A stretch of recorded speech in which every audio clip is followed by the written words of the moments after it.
Bom dia para todo mundo. Bom dia agora, nesse momento, né? Bom dia nesse momento onde nós estamos iniciando essa live. Para você que vai assistir aí no replay, que maravilha estar aqui com vocês nesse momento. Estou muito feliz, é a minha primeira participação aqui na Escola do Alquimista e, lógico, estou muito feliz, demais feliz mesmo, com essa oportunidade de compartilhar com vocês um pouquinho daquilo que eu entendo, um pouquinho da minha opinião, um pouquinho das minhas vivências. Isso para mim realmente é muito interessante. E se tem uma coisa que eu gosto muito é poder compartilhar. Só lembrando para você que está aí no replay, essas aulas elas são gravadas em uma live no Facebook e depois essas aulas elas são levadas lá para o portal do aluno. Então você pode estar assistindo aí muito tempo depois, né? Então isso daqui era uma live e depois vira realmente uma aula lá no portal do aluno. E hoje eu estou vindo aqui na Escola do Alquimista. Para você que ainda não me conhece, eu sou o Elson. E para quem não conhece também, eu sou o esposo da Mai. E agora estou aqui na Escola do Alquimista também. Nós vamos falar sobre finanças, falar sobre prosperidade, falar sobre dinheiro. Tem muitas pessoas que, infelizmente, não gostam de tocar nesse assunto de dinheiro. É um tabu. Falar sobre finanças é realmente um assunto para muitas pessoas que é extremamente delicado. E nós vamos desmistificar isso. Nós vamos falar hoje, como vocês viram aí, na descrição da nossa aula, no título, na verdade, nós vamos falar sobre os mitos sobre o dinheiro e sobre a prosperidade. Dinheiro e prosperidade, eles andam juntos, são ali uma dupla imbatível, uma dupla maravilhosa, mas que para muitas pessoas essa dupla é aquelas, não quero tocar nesse assunto, não quero falar sobre eles. E nós vamos começar uma sequência de vídeos aqui na Escola do Alquimista falando sobre dinheiro e prosperidade. A gente pode falar sobre alquimia mental, a gente pode falar sobre as leis herméticas, a gente pode falar sobre tanta coisa, sobre milagres, espiritualidade, mas dinheiro também faz parte de tudo isso, gente. Faz parte sim de tudo isso. Como qualquer coisa pode fazer parte da sua vida, qualquer coisa maravilhosa, né? Qualquer bênção pode fazer parte da sua vida. E dinheiro, finanças também pode fazer sim parte da sua vida como algo positivo. Mas para que isso seja algo positivo, muitas crenças precisam ser quebradas dentro da sua vida. Muitas ideias precisam ser trocadas, muitas coisas precisam ser reveladas. E estou aqui para isso. A Catita está falando que isso é o medo de todos. É um medo para muitas pessoas. Posso até dizer que é um medo para a maioria das pessoas, né? Infelizmente. Sabe por quê? Olha só, eu estava vendo uma pesquisa, inclusive foi essa semana, na verdade nem foi uma pesquisa, foi um vídeo que eu estava assistindo no YouTube e estava falando sobre a quantidade de renda per capita que o povo americano tem em relação ao restante do mundo. Tá? Mas eu não estou falando, a ideia não é falar de um povo americano, tá? Não estou falando sobre os Estados Unidos. É porque assim, aconteceu de ser lá esse número maior, mas poderia ser em qualquer país, poderia ser na Argentina, poderia ser na China, poderia ser na Holanda, na Suécia, qualquer país. Acontece que a maioria esmagadora dos bilionários do mundo vivem nos Estados Unidos. Eles são americanos, mas como eu falei para vocês, podia ser de qualquer país, poderia ser, por exemplo, do Egito, poderia ser, sei lá da Rússia, entendeu? Poderiam ser brasileiros também. O Brasil tem vários bilionários também, e isso é muito legal. Mas o que eu quero falar a respeito disso? Falar sobre finanças de uma forma positiva é muito interessante quando você, por exemplo, lá nos Estados Unidos, a renda per capita, a maior renda per capita do mundo, do planeta Terra, vem unicamente dos Estados Unidos, porque lá tem muitos bilionários.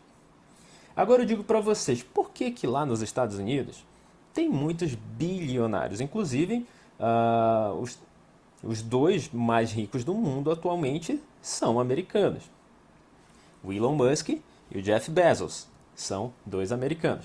Porque lá nesse país, onde inclusive eu já vivi lá e vivenciei isso muito de perto, isso uma rotina na minha vida, é que o americano ele trata o assunto dinheiro de uma maneira muito comum, de uma maneira muito interessante.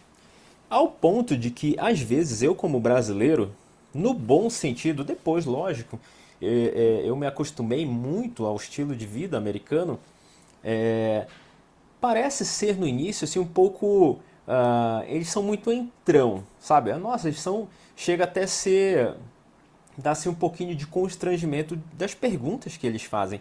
Mas por que que eles fazem essas perguntas? Porque o povo americano foi ensinado desde criança a tratar o assunto dinheiro de uma forma comum, de uma forma simples. Por exemplo, na escola.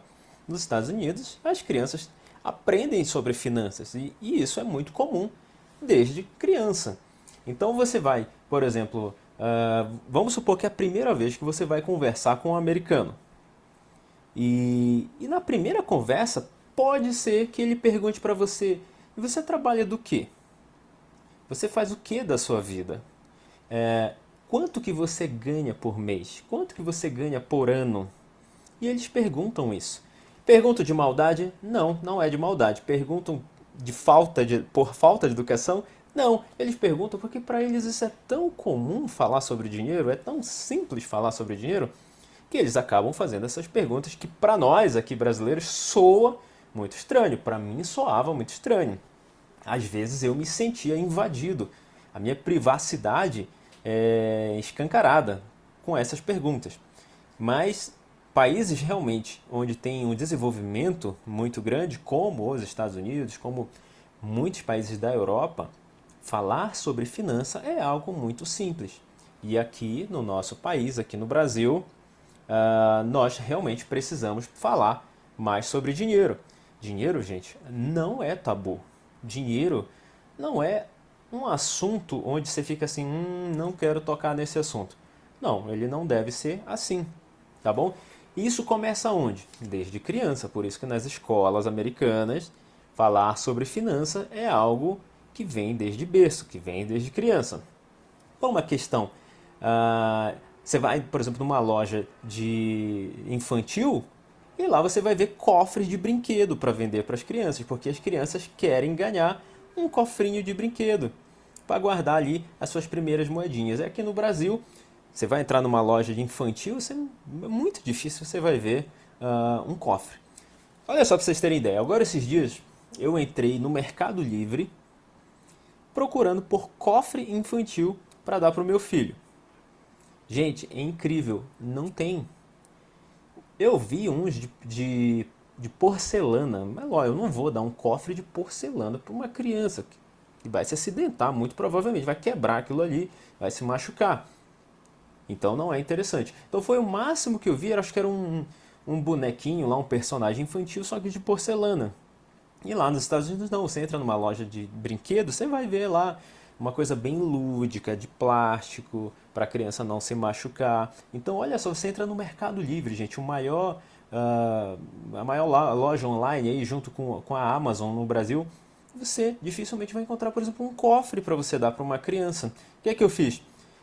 Achei um cofre de uma vendedora de artesanato, onde ela fez de madeira, bonitinho assim, colocou um plástico transparente na frente para a criança ver ali o dinheiro. E era só um negócio de madeira, dessa cor aqui que vocês estão vendo aqui, ó, dessa cor de madeira, com um plástico na frente e um buraquinho em cima. Isso foi o máximo que eu consegui encontrar para dar de um cofre para o meu filho, que é uma criança. Então, olha só, as crianças realmente estão abandonadas na questão financeira. Aqui, ó, alguém está dizendo aqui no Rio você encontra os camelôs de rua, de plástico e de argila. Pois é, essa questão é que esse de argila, a criança pode se machucar, ele pesa, né? Que bom que você está falando aí que ainda encontra de plástico. Mas assim, isso é uma realidade talvez muito regional sua, mas se você for procurar numa questão de país, você vai ter muita dificuldade de encontrar, por exemplo, um cofre para criança, né? Então, que seja customizado para criança e tudo mais. Então, começa tudo no berço, gente. Começa tudo desde lá de baixo. A grande questão é que nós já crescemos, estamos envelhecendo e muitas crenças acabam ficando, acabam se perdurando. Muitas vezes até vai para o caixão. Essas crenças acompanham a pessoa até o caixão, né? E infelizmente essa mudança de mindset, essa mudança de consciência acaba infelizmente não acontecendo. Mas nós estamos aqui nessa escola do alquimista para falar também sobre dinheiro, tá? Para falar também sobre finança. Gente, eu vou falar uma coisa para vocês. Vai falar sobre dinheiro. Quer se achar, quer se tá se achando o rei da verdade, o dono da verdade. Não, gente. Não sou o dono da verdade, não sou o dono da razão. Sou apenas uma pessoa aqui que está falando sobre algumas experiências. Entendeu? Tem uma coisa, um fenômeno muito interessante que tem acontecido, por exemplo, aqui no Brasil. Né? Isso sim eu acho muito regional. É um fenômeno de que para você ser rico, você tem que acordar 4 da manhã, 5 da manhã. Não, você tem que acordar 5 da manhã. Olha aí você entra no Instagram por aí, nas redes sociais, e você vai ver muitas pessoas falando, não, você tem que acordar 5 da manhã. Se você não acordar 5 da manhã ou 4 da manhã, você não vai ser rico. Eu não consigo entender qual é a ligação entre a hora que você acorda e a prosperidade. Porque se você for, por exemplo, lá em São Paulo, ou aqui numa grande capital como Brasília, onde eu estou agora vivendo, as pessoas acordam 3 da manhã para ir trabalhar. Essas pessoas que estão indo 3 da manhã para ir trabalhar, 4 da manhã para ir trabalhar, estão ficando multimilionárias? Não. Então, eu não consigo entender por que aqui no Brasil tem muitos players aí que a gente fala que são essas pessoas que estão aí pela internet dizendo, pregando, olha, não, você tem que acordar 6 da manhã, 5 da manhã, 4 da manhã, 3 da manhã para ficar rico.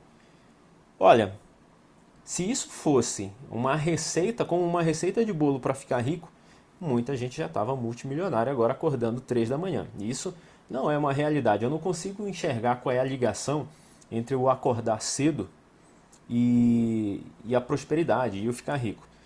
Entendeu? O que eu consigo ver entre você acordar cedo e você se dedicar é com relação a você, sabe, ter tempo para pensar na vida, ter tempo para meditar, ter tempo entre você e a sua centelha divina.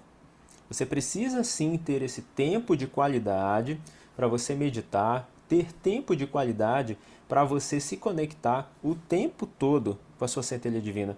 Não é só 3 da manhã que você se conecta com a sua centelha divina. Não é só 4 da manhã que você consegue ter tempo para pensar sobre finança. Você tem que respirar prosperidade o tempo todo, 24 horas. Você tem que viver prosperidade o tempo todo, na sua conversa, naquilo que você assiste, naquilo que você fala, naquilo que você ouve, naquilo que você lê. A sua vida toda, tudo aquilo que permeia ao redor da sua vida, tem que haver prosperidade. Tem que ter a certeza de que você pode sim ser próspero e você tem direito de ser próspero. Entendeu? Mas não vai ser um horário que vai definir, ah não, mas eu tenho que acordar 3 da manhã para ser próspero. Eu realmente sou bem cansado de ver isso, sabe? Inclusive procuro nem acompanhar pessoas que falam sobre isso, porque muitas vezes pessoas que pregam isso, sabe, às vezes é só uma questão de marketing mesmo. Ah, não, olha, se você tem que acordar esse horário. Eu vi pessoas que estão acordando aí, por exemplo, 5h59, 5h48. Não, tem que ser porque tem que ser 5h48 da manhã que você tem que acordar. Sabe, acabam criando mais mitos a respeito do dinheiro, mais mitos a respeito de prosperidade, e isso acaba não ajudando em nada na pessoa a aprender a ter prosperidade. Eu vejo pessoas só falando sobre horário. E isso é uma coisa que está na modinha no Brasil. Ah, não, tem que ser nesse horário, tem que ser nesse horário, senão você não vai prosperar. Então, esquece essa coisa de horários. Como eu falei para você, se horário definisse ao quanto que você vai ter sobre dinheiro na tua vida, muitas pessoas, por exemplo, se você vai ver aí no metrô 3 da manhã, metrô tá lotado, ônibus lotado, vai numa grande capital do Brasil, vai vivenciar a, a vida realmente do trabalhador brasileiro que acorda muito cedo, acaba pegando 3 conduções, 4 conduções para chegar no trabalho, super cedo, e às vezes a vida não muda, ela continua naquele ciclo. Entendeu? Alguém está falando aqui sobre o milagre da manhã. Gente, aquilo ali é algo extremamente específico. Eu estou falando sobre pregações de mitos, onde as pessoas dizem, não, você tem que acordar 4 da manhã, como uma receita de bolo. Não, você tem que acordar 4 da manhã para você ser próspero, 5 da manhã para você ser próspero. Tem muita coisa, como no livro O Milagre da Manhã, tem muita coisa além do acordar 4 da manhã. É isso que eu quero dizer. Não é só o fato de acordar naquele horário que você vai mudar de vida, gente. Tem muita coisa que precisa mudar. Muita coisa que precisa acontecer. E é sobre isso que eu quero falar, sobre esses mitos que precisam ser extirpados das nossas vidas. Eu digo das nossas porque, para mim, como eu gravei outro dia, agora um vídeo lá pro Centelha Divina TV, a cura, ela não é só para quem está ouvindo aquele vídeo ou vendo aquele vídeo lá no YouTube. A cura é para mim também que estou falando sobre aquele assunto.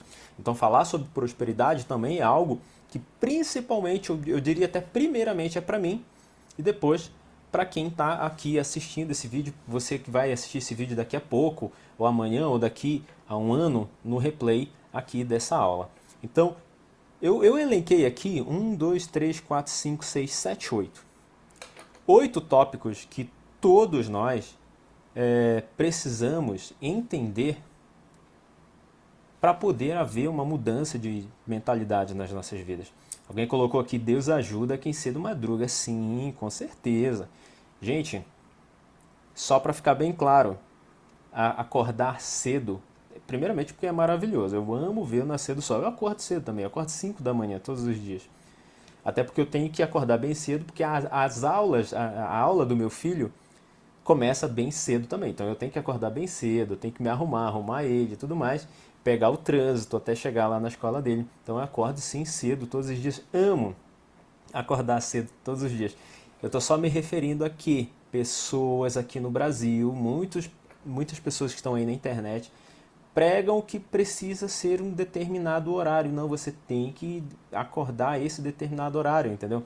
E não é só um horário. Gente, se fosse só o horário que determinasse a mudança financeira na sua vida, gente, todos os brasileiros estariam agora multimilionários, entendeu? É isso que eu quero dizer. Não é só o horário que vai mudar a sua vida.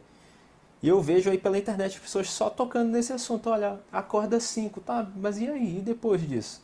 Acorda 4, tá, mas e aí? Acordei 4, que mais? Tem muita coisa. Eu ouço pouco falar, por exemplo, sobre a escassez, sobre os mitos sobre dinheiro, sobre a questão do eu posso, sobre a questão da recompensa, e é sobre essas coisas que nós vamos falar hoje aqui. Assim, aonde a escassez começa? A escassez começa desde criança. Você vai vendo ali como que seu pai e sua mãe vivem. Você vive num laboratório. A tua casa, ela é um grande laboratório, é uma grande experiência que você vive de todas as formas. E pode ser experiências boas, podem ser experiências ruins também. Olha só, uma coisa bem interessante que aconteceu aqui em casa agora esses dias com o nosso filho, o Max, ele ganhou do avô dele, agora esses dias o avô dele veio aqui e deu, se eu não me engano, uns R$ 24, R$ 26 para ele, em notas de R$ 2. E foi bem legal. E na cabeça da criança, ver assim, várias notas de R$ 2, a criança vê assim, nossa, eu estou muito rico porque eu tenho várias notas de R$ 2. E o que eu fiz com ele? Falei, filho, realmente, olha que legal, você tem várias notas. Aí eu fui colocando dentro do cofrinho dele, junto com ele, né, aquelas notinhas lá dentro. Olha, filho, que legal. ele quer comprar alguns presentes aí, e a gente ensina ele, olha filho, então vamos começar a guardar esse dinheirinho aí e quando chegar no momento, algo como R$ 500, alguma coisa, o que ele quer comprar, o presente que ele quer, aí a gente vai lá, pega esse dinheiro e compra. Eu poderia muito bem falar para ele assim, olha filho, é, você tá cheio dessas notas aí, mas elas não são muita coisa, não é muito dinheiro, não. R$ 24. Só que ele olhou pela quantidade de cédulas de R$ 2, que seriam várias notas de R$ 2 até chegar em 24, R$ 26. Eu, como adulto, eu sei que R$ 24 não é muito dinheiro, vocês sabem disso. Só que na cabeça da criança, a gente tem que pregar que, olha, filho, você está indo muito bem, que legal, você tem sim muito dinheiro. Você não pode levar a desesperança para a criança e cortar ali a alegria dela dizendo, não, filho, isso daí não é muita coisa não dá para fazer nada com isso daí. Você tem que ensinar para ele dizer, olha, filho, você está indo muito bem. Dessa forma que você está indo aí, você vai chegar longe, você vai conseguir muito mais. Entendeu? Então eu poderia muito bem dizer logo para ele, olha, filho, isso daí não é nada não, isso é só R$ 26, para 500 ainda falta muito. Entendeu? Você tem que dar esperança para o seu filho. E nos lares, infelizmente, a maioria até dos lares com brigas, com contendas, com pessoas vivendo, sabe, de uma forma muito, muito complicada. E as crianças acabam observando tudo isso. Os nossos filhos são grandes observadores de tudo que acontece ao redor da casa.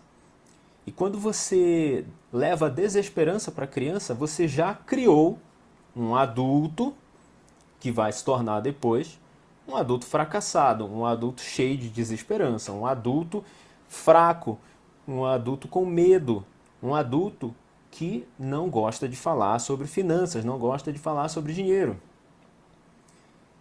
Ao ponto de muitas pessoas dizerem que o dinheiro é amaldiçoado. E isso também é algo muito notório no nosso país. Falar que dinheiro é amaldiçoado, que dinheiro é a raiz de todos os males. Sabe, acabam criando-se até ditos populares. Ah, dinheiro na mão é vendaval. Cria-se até música falando sobre isso. Gente, eu ainda não vi uma nota de dinheiro assim, ó, criando um vendaval. Nunca vi. Vocês já viram por aí o dinheiro matando alguém? Tem gente que fala que dinheiro traz morte, traz contenda. Eu ainda não vi nenhuma cédula apontando a arma para ninguém. A questão não é o dinheiro. É quem está segurando aquele dinheiro, quem está ali com a posse daquele dinheiro. É como um carro. Eu posso pegar um carro e dirigir o carro, usar ele da melhor maneira, como uma locomoção, para me levar, para passear com meus filhos, para me levar para o meu trabalho, sabe? Para dar carona para alguém, para ajudar alguém, para trabalhar, como a gente vê aí os aplicativos, que são maravilhosos. Ou eu posso usar o carro bêbado e atropelar alguém. Então, o problema foi o carro? Não, não foi o carro. Foi a pessoa. Então, o dinheiro é a mesma coisa. As pessoas dizem que o dinheiro é a raiz de todos os males. O dinheiro na mão é vendaval. O dinheiro causa contenda. Gente, não é o dinheiro, é a pessoa. É a pessoa. Isso é um grande mito que que todos nós, na verdade, precisamos extirpar das nossas vidas. O dinheiro não causa mal a ninguém. O mal está nas atitudes das pessoas. Entendeu? Essa que é a grande questão. Uma frase que eu acho que é bem verdadeira é aquela questão de que quando você dá dinheiro ou dá poder para alguém, você conhece quem é a pessoa. Nisso aí eu vejo muita verdade, realmente. Quando algumas pessoas têm acesso a dinheiro, elas apresentam ali quem elas realmente são, infelizmente. Muitas pessoas aflorescem mais ainda a bondade e outros ali uma maneira carrasca de viver, né, soberba de viver por ter ali em propriedade, por ter ali a propriedade de alguma quantidade de dinheiro. Então, toda criança, gente, precisa ser motivada sobre o dinheiro. Outro dia também eu faço alguns experimentos com meu filho. Faça você também experimento com os seus filhos. Por que que eu estou falando sobre criança agora, gente? Porque tudo começa como criança. Você um dia já foi criança. Todos nós aqui fomos crianças. Então, vou chegar ainda na parte de vivências mais adultas também.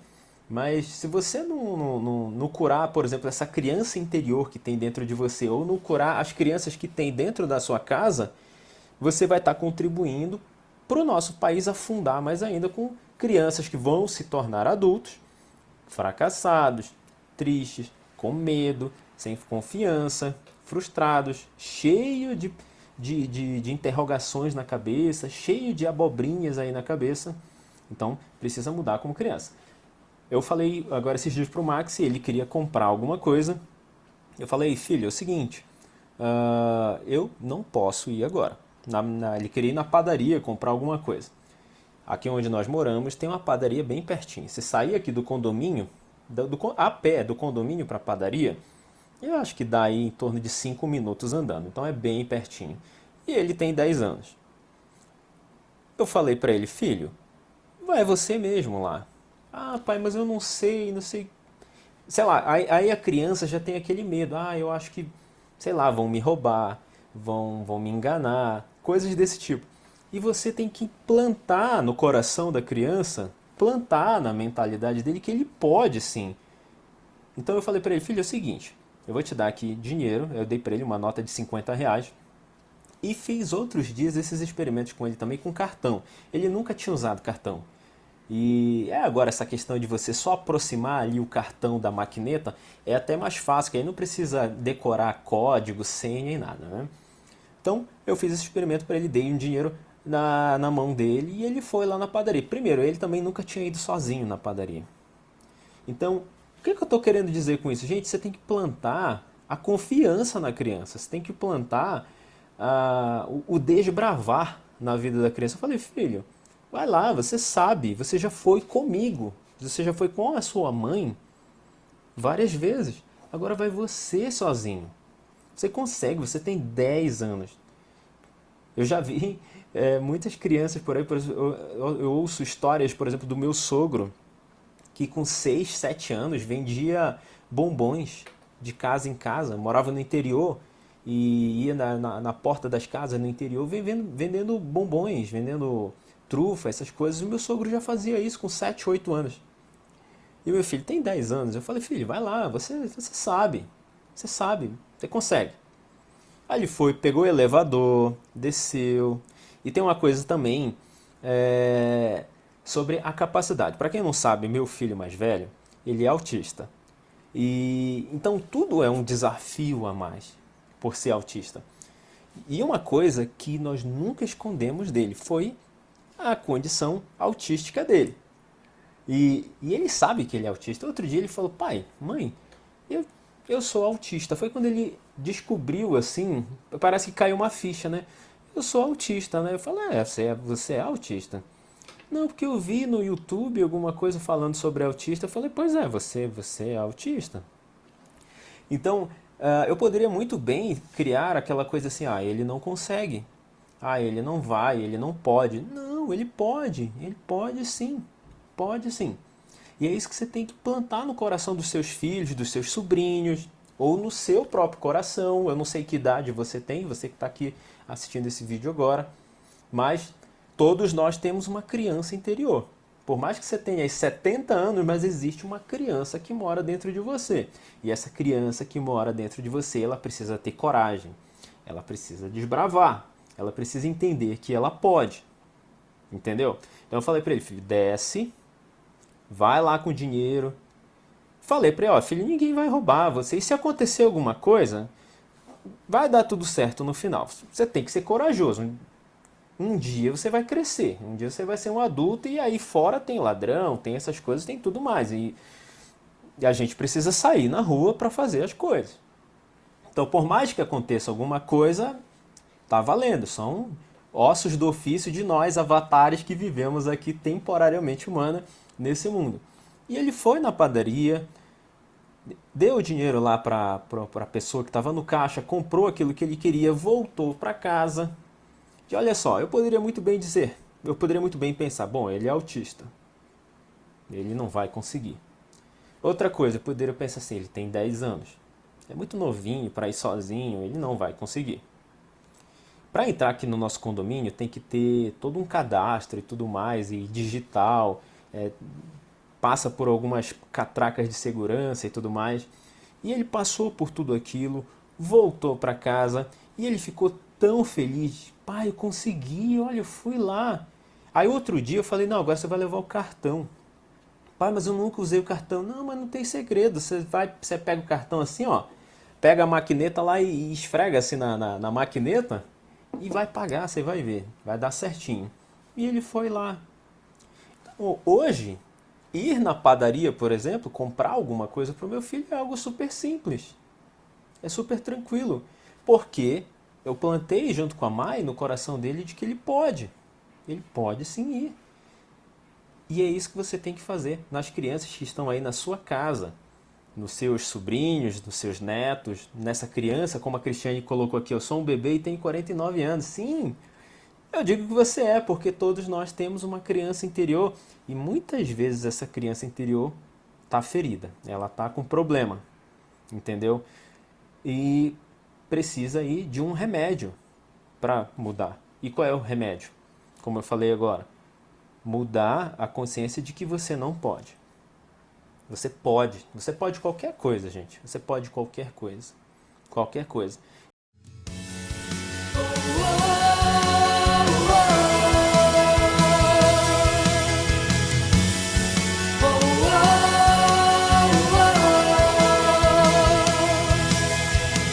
Se procura respostas para acreditar, só entrega e confia que o universo trará.